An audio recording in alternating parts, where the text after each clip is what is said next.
இது மகிமை நேரம். கிறிஸ்துவுக்குள் மிகவும் பிரியமான மகிமை தொலைக்காட்சி நேயர்களை இந்த மகிமை நேர நிகழ்ச்சியில சந்திப்பதில் மிக்க மகிழ்ச்சி அடைகிறேன். ஆண்டவர் நமக்கு பாராட்டுகிற இந்த மேலான கிருபைகளை எண்ணி தேவாதி தேவனை நான் ஸ்தோத்திரிக்கிறேன். பிரியமானவர்களே, கர்த்தருக்கு ஊழியம் செய்யுங்கள் என்கிறதான தலைப்பின் கீழாக கர்த்தர் நம்மோடு கூட பேசி கொண்டிருக்கிறார்.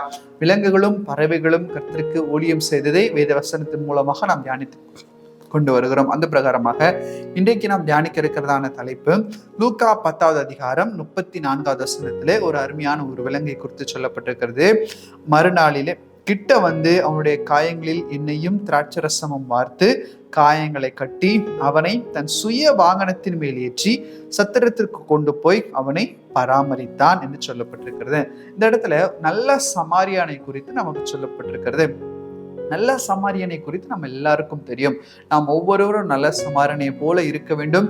ஆண்டவராகிய இயேசு கிறிஸ்து நமக்கு நல்ல சமாரியனா இருக்கிறார் என்பதெல்லாம் நாம் தியானித்திருக்கிறோம். அதே பிரகாரமாக இன்றைக்கு இந்த நல்ல சமாரியனுடைய ஊழியத்திற்கு உறுதுணையாக இருந்தது என்ன?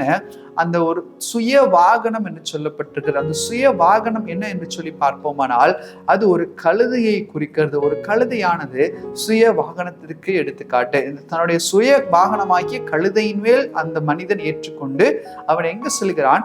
சத்திரத்திற்கு செல்கிறதை நாம் பார்க்கிறோம். பிரியமானவர்களே, இது எப்படிப்பட்டதான ஊழியம் என்று சொன்னால், கட்டப்பட்டிருக்கிறவர்களுக்கு, கட்டுண்டிருக்கிறவர்களுக்கு, காயப்பட்டிருக்கிறவர்களுக்கு, இந்த உலகத்திலே சிதறி போயிருக்கிறவர்களுக்கு, அங்கலாய்ப்போடு கூட இருக்கிறவர்களுக்கு, ஒரு தவிப்போடு இருக்கிறவர்களுக்கு, தேவையின் மத்தியில் இருக்கிறவர்களை சந்தித்து அவர்களுடைய காயங்களை கட்டி தன்மேல் சுமந்து சபையாகிய சத்திரத்திற்கு அழைத்து கொண்டு வருகிறதான ஒரு ஊழியமாகி இந்த ஊழியம் சொல்லப்பட்டிருக்கிறது. இது மெய்ப்பனின் ஊழியம் அல்ல, இது சுவிசேஷத்தை பிரசங்கிக்கிற ஊழியம் அல்ல, மற்ற ஊழியங்கள் எல்லாம் அல்ல. இது காயம் கட்டுகிறதான ஒரு ஊழியம். அதுவும் இந்த கழுதையின் மேல் ஏற்றப்பட்டதான இந்த மனிதன் அவன் எங்கு கொண்டு சேர்க்கப்பட வேண்டும்? சபையிலே கொண்டு சேர்க்கப்பட வேண்டும். இதைதான் ஆண்டவரும் எதிர்பார்க்கிறார். இன்றைக்கு நீங்களும் நானும் அப்படிப்பட்டதான கழுதையாய் காணப்பட வேண்டும் என்று சொல்லி கர்த்தருக்குள்ளாக நாம் எதிர்பார்க்கப்படுகிறோம். பிரியமானவர்களே, இன்னைக்கு நமக்கு இப்படிப்பட்டதான எண்ணம் இருக்கிறதா? யார் எப்படி சென்றாலும் பரவாயில்லை, என்னுடைய வாழ்க்கை எனக்கு முக்கியம், என்னுடைய வாழ்க்கை மாத்திரம்தான் எனக்கு வேண்டும் என்கிறதான ஒரு எண்ணத்திலே நாம் இருப்போமானால் கர்த்தருடைய சித்தத்தை நிறைவேற்றுவர்களாய் நாம் இருக்கப்பட முடியாது. இந்த கழுதையானது எப்படிப்பட்ட கழுதையா இருக்க வேண்டும்? வேதத்திலே பார்க்கும்போது இந்த கழுதை மீட்கப்பட்ட கழுதையா இருக்க வேண்டும். கழுதை கர்த்தரால் தெரிந்து கொள்ளப்பட்டதாய் கழுதையா இருக்க வேண்டும். ஆண்டவர் ஏறி சென்ற கழுதையா இருக்க வேண்டும். எனவேதான் இந்த கழுதைக்கு இந்த ஒரு நல்ல பாக்கியம் கிடைத்திருக்கிறது. இந்த கழுதை மற்றவர்களை சந்திக்கிறது, ஆண்டவரோடு கூட இடைப்பட்ட அந்த அனுபவத்தை மற்றவர்களிடத்திலும் பகிர்ந்து கொள்கிறது.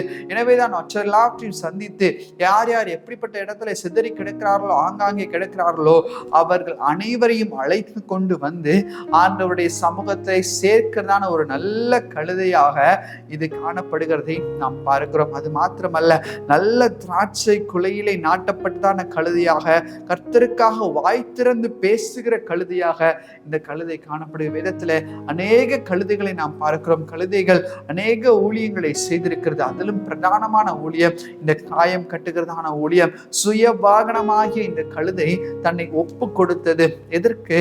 மற்றவர்களை சுமக்கும்படியாக ஒப்பு கொடுத்தது, மற்றவர்களை ஆலயத்திலே வந்து சேர்க்கும்படியாக ஒப்பு கொடுத்தது. இன்னைக்கு நம்முடைய பங்கு ஆலயத்தில் எப்படியாக இருக்கிறது? நான் செல்கிறேன், பாடல் பாடுகிறேன், வருகிறேன், ஆண்டவருக்கு என்று சொல்லி எனக்கும் எந்த சம்பந்தமும் இல்லை, ஞாயிற்றுக்கிழமை மாத்திரம்தான் எனக்கும் ஆலயத்திற்கு சம்பந்தம் இருக்கிறது என்பதாக நாம் இருப்போமானால் இன்னைக்கு இந்த ஊழியத்திற்கு நாம் பாத்திரமாய் நாம் இதுவரை நடந்து கொள்ளவில்லை என்பதுதான் நிதர்சனமான உண்மை. ஆண்டவர் அதை நம்மிடத்தில் எதிர்பார்க்கவில்லை. ஒவ்வொருவரும் இதை கேட்டுக்கொண்டிருக்கிறதான ஒவ்வொருவரும் ஊழியக்காரனாக, ஊழியக்காரிகளாக மாற வேண்டும் என்று சொல்லி கர்த்தர் எதிர்பார்க்கிற எப்படிப்பட்டதான ஊழியத்தை செய்ய வேண்டும்? சபையில ஆத்துமாக்களை சேர்க்கிறதான ஒரு ஊழியம். ஆனால் இன்னைக்கு சபையில பிரச்சனை வருவதற்கு ஒருவேளை நான் காரணமா இருக்கிறேன், நான் சற்று சிந்தித்து பார்க்க வேண்டும். இல்ல சபையில வருகிறதான பிரச்சனையை தீர்வு காணாதபடிக்கு நான் ஏதோ அங்கும் இங்கும் ஏதோ ஓடிக்கொண்டிருக்கிறேன்னா, அதுல நான் கவனமே செலுத்தாம இருக்கிறேன்னா, அதுவும் என்னிடத்துல கேள்வி கேட்கப்படும். அதையும் நான் சிந்திக்க வேண்டும். பிரியமானவர்களே, இன்னைக்கு புதிய இன்னைக்கு சபைக்குள்ளாக இருக்கிறவர்களே ஒரு ஒற்றுமை இல்லாமல் இருப்பார்கள். ஆனால் அங்க இருக்கிற ஒவ்வொரு கழுதையாக செயல்பட வேண்டியவர்களே ஆண்டவரை சுமக்கிறவர்களே ஆண்டவருக்கும் அவருக்கும் சம்பந்தம் இல்லாதவர்களா இருப்பார்களானால் அவர்கள் மூலமா எப்படி மற்ற ஆத்துமாக்களை அவர்கள் சுமந்து கொண்டு ஆலயத்திற்கு வர முடியும்? சற்று சிந்தித்து பார்ப்போம். இன்னைக்கு கர்த்தருடைய ஆலயம் என்பது ஆத்துமாக்களின் சங்கமமாய் காணப்படுகிறதான ஒரு இடம். அந்த ஆத்துமாக்களின் சங்கமமான இடத்துல அநேக கர்த்தருக்கு சொல்லி அவனுடைய பாரத்தை சுமக்கிறதான கழுதைகளாய் ஒவ்வொருவரும் காணப்பட வேண்டும். எங்கு சென்றாலும் இந்த ஆத்துமா அங்கலாய்த்து கொண்டிருக்க அந்த ஆத்மாவோட பேசணும், அந்த ஆத்மாவோட இடைப்படணும். ஏன் இப்படி நடக்குது, எதனால எல்லாவற்றையும் மாற்றுவதற்கு ஆண்டவர் இருக்கிறார் என்கிறதான ஒரு எண்ணத்தை அவர்களிடத்துல பேசி கர்த்தர் என்ன பேச சொல்றாரோ அதை பேசி அவர்களை சரியாக ஆலயத்திற்கு நடத்தி கொண்டு வந்து மெய்ப்படின் கீழாக ஒப்பு கொடுத்து எல்லாரும் சேர்ந்து ஆண்டவரை ஆராதிக்கும்படியான ஒரு பாக்கியத்தை நாம் பெற வேண்டும். இதைதான் உண்மையான இந்த சுய வாகனமாகிய கழுதையின் ஊழியம். இன்னைக்கு இதை நாம் செய்து கொண்டிருக்கிறோமா? சற்று யோசித்து பாருங்க. ஒவ்வொரு நாளும் எனக்கும் ஆண்டவருக்கு தூரம் ஏதோ ஒரு தூரம் இருந்து கொண்டே இருக்கிறது அப்படின்னா நான் ஆண்டவருக்கு பிரியமான கழுதை அல்ல. ஒரு அருமையான பாடல், சின்ன குழந்தைங்க குட்டி நாணையா கழுதை குட்டி நாணையா, ஆண்டவர் இயேசு ஏறி சொன்ன குட்டி நாணையா. அப்படிப்பட்டதான கர்த்தர் நம்ம மேல ஏறுகிறவராய் கர்த்தருக்கு பிரியமான கழுதையாக ஆண்டவரை சுமக்கிற கழுதையாக பாரத்தை சுமந்தாலும் இன்பமாய் பாடல் பாடி ஆண்டவருடைய சமூகத்துல ஆராதிக்கிற கருதியாக நான் இருக்க வேண்டும். அந்த ஆத்துமாக்கள் ஒருவேளை நாம் பேசுகிற போது அவர்கள் உணர்வடையாமல் இருக்கலாம். ஆனால் ஏதோ ஒரு நாள் கர்த்தர் அவர்களை சந்திப்பார். ஆனால் நான் என்ன செஞ்சு விட்டேன்? எனக்கு கொடுத்த ஊழியத்தை நான் நிறைவேற்றி முடித்து விட்டேன். எனவே கர்த்தரிடத்துல நான் சரியான பங்கு வகிக்கிறேன் என்கிறதான ஒரு தெளிவு நமக்கு இருக்கலாம். நான் பேசினதை கர்த்தர் ஒரு நாள் அங்கீகரிப்பார். அந்த ஆத்மாவும் ஆண்டவருடைய சமூகத்திலே வரும் என்கிறதான ஒரு உண்மையான ஒரு வல்லமையோடு கூட நாமும் செயல்படலாம். பிரியமானவர்களே, இன்றைக்கு இந்த கழுதையின் ஊழியத்தை செய்கிறவர்களாக நாம் மாற வேண்டும் என்று சொல்லி கர்த்தர் எதிர்பார்க்கார். நம்முடைய சிந்தை எப்படியாக இருக்கிறது? இன்றைக்கு ஒரு மாற்றத்தை நம்மிடத்துல ஒப்பு கொடுப்போம். கர்த்தரிடத்துல ஒப்பு கொடுப்போம். ஆண்டவர் நீர் என்னை மாற்றும், என்னோடு கூட நீ இடைப்படும், உமக்கு பிரியமான பிள்ளையாக வாழ மாற கர்த்தர் எனக்கு கிருபை செய்யும் என்று சொல்லி ஆண்டவரிடத்துல கேட்போமா? கண்களை மூடி நாம் ஜெபிப்போம்.